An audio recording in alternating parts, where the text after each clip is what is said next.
കൂട്ടുകാരെ, good morning. ഇന്ന് ഞങ്ങൾക്ക് ഉച്ചക്കത്തേക്ക് മത്തിയാണ് വാങ്ങിച്ചത്. ഇപ്പോൾ മത്തിക്കകത്ത് പനിയിൽ ഇത്രയും ഉണ്ടായിരുന്നു, 1/2 കിലോ മത്തി വാങ്ങിച്ചു. അപ്പോൾ മത്തിക്കകത്ത് പനിയില്ല, ഇത് കഴുകി വാരി വെച്ചിരിക്കുക. ഇത് ഫ്രൈ ചെയ്യുന്നത് എങ്ങനെയാണെന്ന് ഞാൻ കാണിച്ചു തരാം. ഓക്കെ, ഇതിന് വേണ്ടി നമ്മൾ എടുക്കുന്നത് തേങ്ങ ഒരു പിടി മതി, കാരണം കുറച്ചല്ലേ ഉള്ളൂ ഇത് പനിയിൽ. ഒരു പിടി തേങ്ങ, മുളക്, മഞ്ഞൾപ്പൊടി, ഉപ്പ്, ഇതെല്ലാം കൂടെ കൈ കൊണ്ട് ഞവടി മിക്സ് ചെയ്യണം.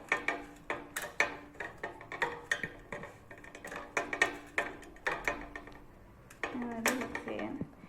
എരിവ് വേണ്ടവർക്ക് ഈ കുരുമുളകില്ലേ, കുരുമുളക് പൊടി അതുകൂടെ ചേർക്കാം. ഇതിപ്പോൾ എൻ്റെ കുഞ്ഞിന് കൊടുക്കേണ്ടതുകൊണ്ട്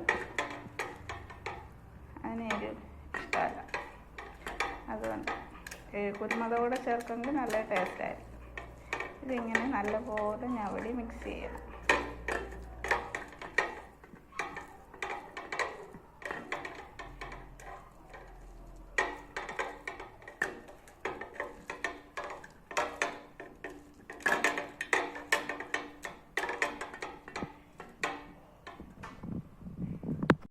ഇതിങ്ങനെ ഞവടി റെഡിയാക്കി വെക്കണം.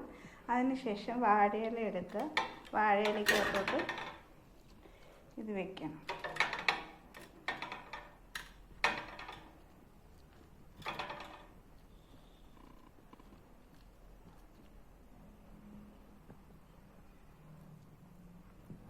വെച്ച് മടക്കണം. ഇങ്ങനെ മടക്കണം. ഇനി ബാക്കി കാണിച്ചു തരാം. എന്നിട്ട് നമ്മളൊരു ഫ്രൈ പാൻ എന്തെങ്കിലും വെക്കുക. വെച്ചിട്ട് എണ്ണയൊന്നും ഒഴിക്കണ്ട. എണ്ണ ഒഴിക്കാതെ ഇത് നമ്മുടെ കണ്ണിൽ ഇങ്ങനെ വയ്ക്കുക. വെക്കുമ്പോൾ ഇത് അടങ്ങിയിരിക്കത്തില്ല, ഇതിങ്ങനെ പൊങ്ങി പൊങ്ങി വരും. അതിന് എന്താ ചെയ്യേണ്ടതെന്ന് വെച്ചാൽ, ഒരു പാത്രത്തിൽ കുറച്ച് വെള്ളം എടുത്ത് ഇങ്ങനെ വയ്ക്കണം. ഇങ്ങനെ കട്ടിക്ക് വെക്കണം. അപ്പോൾ അത് പൊങ്ങി വരത്തില്ല, നല്ല അപ്പം പോലെ റെഡി ആയിരിക്കും. ചെറിയ തീയിലിട്ട് വേവിക്കണം. വെന്ത് കഴിഞ്ഞ് കാണിക്കാം കേട്ടോ. ഇതായോന്ന് നമുക്ക് നോക്കാം.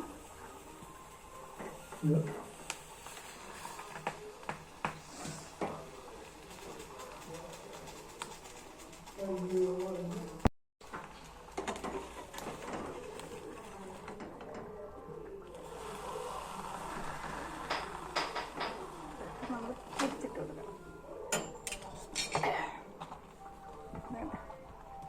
ഒരു വശം വെന്തു കണ്ട. ഇനി അടുത്ത വശം ഇതുപോലെ തന്നെ വെച്ച് കൊടുക്കും.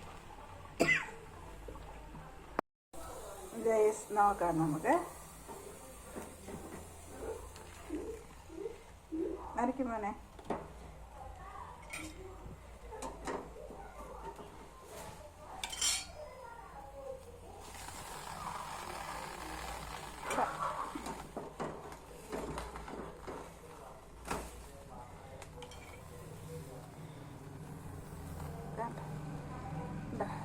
രണ്ട് സൈഡ് നല്ലപോലെ സൈഡ്.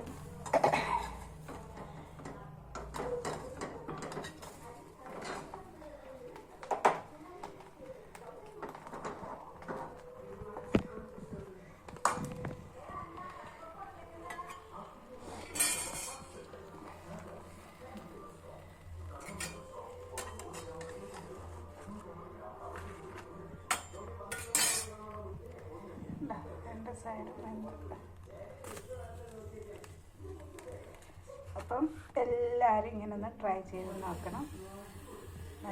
നല്ല ടേസ്റ്റായിട്ടുള്ളത് റെസിപ്പി. ഇത് ചുമ്മാതെയും തിന്നാം, ചോറിൻ്റെ കൂടെയും തിന്നാം. ഒന്ന് ചെയ്ത് നോക്കണം എല്ലാവരും കേട്ടോ. Okay, by.